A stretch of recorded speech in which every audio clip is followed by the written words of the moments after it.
우리가 오늘 함께 읽은 사도행전 20장은 바울의 3차 전도 여행에 대해서 기록하고 있습니다. 누가는 여기서 바울의 여행 경로를 짧게 기록하고 두 가지 사건을 전개하고 있습니다. 하나는 드로아에서 죽은 청년 유두고를 살린 사건이고, 다른 하나는 바울이 밀레도에서 에베소 교회 장로들을 불러 고별 설교를 한 사건입니다. 특별히 20장에서는 누가는 에베소 장로들을 향한 바울의 마지막 설교를 자세하게 기록하고 있는데, 오늘은 이 바울의 설교를 통해서 바울이 어떤 각오와 어떤 자세로 복음을 받아들였는지, 또 어떤 자세로 복음을 전했는지 살펴보고, 그럼 우리는 어떤 태도로 복음을 받아들이고 살아가야 하는지 한번 살펴보고자 합니다. 오늘 바울의 고별 설교 이전에 앞서 에베소에서 데메드리오의 소동이 진정된 후 바울은 마게도냐를 거쳐 아가야 지방을 도착해서 예루살렘으로 가려고 계획하고 있었습니다. 그래서 바울은 마게도냐를 거쳐 아가야 지방에 도착했고 그곳에 석 달간 머물게 됩니다. 그리고 거기서 다시 수리아로 향하려 했지만 그 계획은 유대인들이 바울을 해하려고 했기 때문에 그 계획이 변경되어서 다시 바울은 마게도냐를 거쳐 드로아에 이르게 됩니다. 그리고 이 드로아에서 오늘의 첫 번째 사건이 발생하게 됩니다. 바울은 밤새 드로아에서 말씀을 강론했고 유도고라는 청년이 그 말씀을 듣다가 졸다가 3층 높이에서 떨어져 죽게 됩니다. 그리고 바울은 그를 살려냅니다. 이 사건 이후에 바울은 육로로 앗소로 가게 되었고 나머지 일행은 배를 타고 앗소에서 바울을 맞이하게 됩니다. 그리고 그 이후에 바울과 일행은 미둘레네, 기오, 사모를 거쳐 밀레도에 도착하게 됩니다. 밀레도는 에베소 근처에 있는 항구 도시였습니다. 바울은 지금 급하게 예루살렘으로 올라가고 있는 여행 중입니다. 왜냐하면 바울은 오순절 전에 예루살렘에 도착하기 위함이었습니다. 그래서 바울은 에베소 근처의 항구 도시인 밀레도에 도착했지만 에베소에 들르지 않고 시간을 아끼려고 했습니다. 그러나 바울은 이번이 마지막일 수 있다라는 생각에 에베소 교회 장로들을 밀레도로 오게 하였고 바울은 마지막으로 그들에게 고별 설교를 하게 되었습니다. 그리고 오늘 본문 17절부터 바울의 고별 설교가 시작됩니다. 먼저 바울의 고별 설교는 예루살렘에서 자신이 고난당할 것을 알고 에베소 교회 장로들에게 설교를 하고 있기 때문에 유언적인 성격을 띠고 있고, 그 내용을 살펴보면 비장하기까지 합니다. 이 설교의 부분은 두 부분으로 나눠 살펴볼 수 있는데, 전반부는 자신이 어떻게 하나님 나라의 복음을 전했는지 자신의 사역의 자세에 대한 설교가 담겨 있고, 그리고 후반부는 에베소 장로들을 향한 권면이 담겨 있습니다. 오늘 우리가 그 전반부 부분을 함께 살펴보려고 합니다. 먼저 바울은 고별 설교에서 바울이 어떻게 복음을 전했는지 바울의 자세를 살펴볼 수 있습니다. 그 바울의 자세를 살펴보면 바울은 먼저 겸손과 눈물로 복음을 전했다라고 말합니다. 겸손과 눈물로 복음을 전했다라고 하는 것은 자신이 전하는 복음 외에 다른 것을 드러내지 않았다라는 말이며, 또 진심으로 복음을 전했다라는 말입니다. 바울은 다메섹 도상에서 자신이 박해하던 예수를 만나고 회심한 이후로부터 쭉 겸손한 자세와 눈물로 복음을 전했습니다.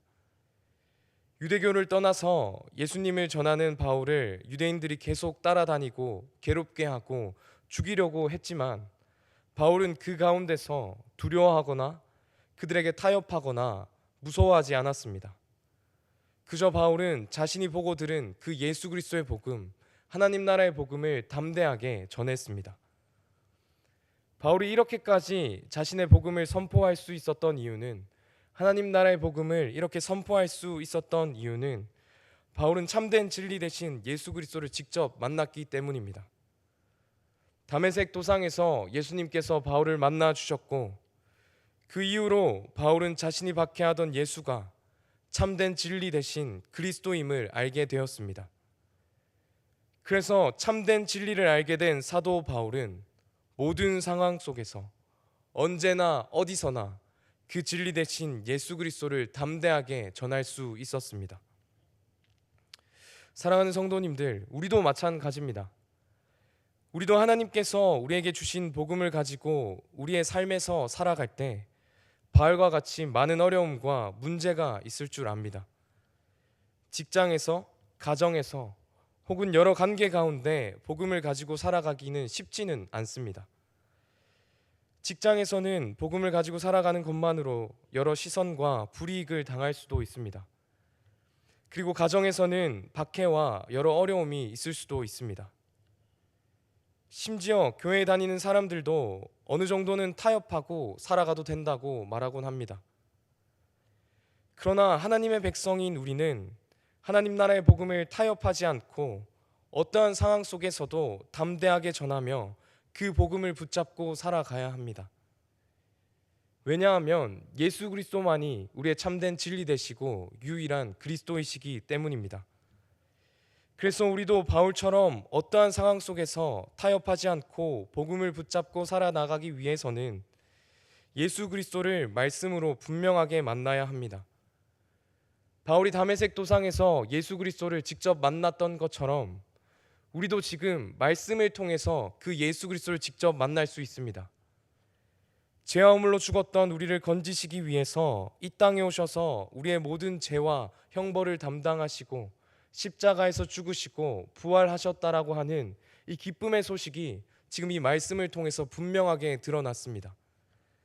그래서 우리는 그 진리 되신 예수님을 말씀을 통해서 분명하게 만나야 하고, 그렇게 분명하게 만날 때 우리는 어떠한 상황 속에서도 어떠한 환경 속에서도 담대하게 복음을 전할 수 있게 됩니다. 그리고 이어서 바울은 복음을 전하는 자세로 주께로부터 받은 복음을 전하는 사명을 위해서 자신의 목숨까지 아끼지 아니하고 복음을 전했다고 말하고 있습니다. 우리 함께 24절을 읽어보도록 하겠습니다. 24절입니다. 내가 달려갈 길과 주 예수께 받은 사명 곧 하나님의 은혜의 복음을 증언하는 일을 마치려 하매는 나의 생명조차 조금 더 귀한 것으로 여기지 아니하노라. 아멘. 바울은 자신이 받은 사명, 즉 하나님의 은혜의 복음을 증언하는 일을 위해서는 자신의 생명조차 귀한 것으로 여기지 않는다고 말합니다. 실제로 바울은 그렇게 자신의 사역을 감당해 왔습니다. 루스드라에서 바울이 복음을 전할 때 안디옥과 이고니온에서 유대인들이 와서 바울이 죽을 줄 알 정도로 심하게 돌로 쳐서 그를 밖으로 끌어내 버렸습니다. 그러나 바울은 나중에 깨어나서 다시 성으로 들어갔습니다. 그들을 두려워하며 자신의 목숨을 아끼면서 몸을 아꼈던 것이 아니라 자신의 목숨도 아끼지 않으며 다시 그 성에 들어갔고, 다시 더베로 가서 복음을 전하고 다시 루스드라와 안디옥과 이고니온에 들어가게 되었습니다. 이처럼 바울은 자신에게 주어진 사명을 위해서, 하나님의 은혜의 복음을 전하기 위해서 자신의 목숨도 아끼지 않고 주를 위해 달려갔습니다. 바울의 이 말이 우리에게 부담스러운 말처럼 들릴지는 모르겠습니다. 그러나 바울은 정말로 자신의 목숨까지 아까워하지 않으며 예수 그리스도의 복음을 담대히 전해 갔습니다. 바울이 이렇게까지 할 수 있었던 이유는 무엇일까요? 자신의 목숨까지 아껴 가지 않으면서 이렇게 담대하게 하나님의 복음을 전할 수 있었던 이유는 무엇일까요? 바로 바울의 삶에 예수 그리스도의 복음이 가장 가치 있었기 때문입니다. 바울은 원래 어떠한 사람이었습니까? 난지 8일 만에 할례를 받은 유대인 중에 유대인이요, 가말리엘의 문화에서 율법에 엄한 교훈을 받았고 유대교에 대한 열심으로 그리스도인들을 박해하던 열심이 있던 자였습니다. 그러나 참된 진리 대신 예수 그리스도를 만난 이후로 그는 그런 것들보다 예수 그리스도의 복음을 가장 가치 있게 여기게 되었습니다. 그래서 바울은 자신에게 가장 유익했던 것들, 그런 것들을 다 해로 여기고 예수 그리스도의 복음을 가장 가치 있게 여기며 그 복음을 위해서 목숨 다해 살아갔습니다. 이처럼 우리도 예수 그리스도의 복음을 가장 가치 있게 여기며 살아가야 합니다.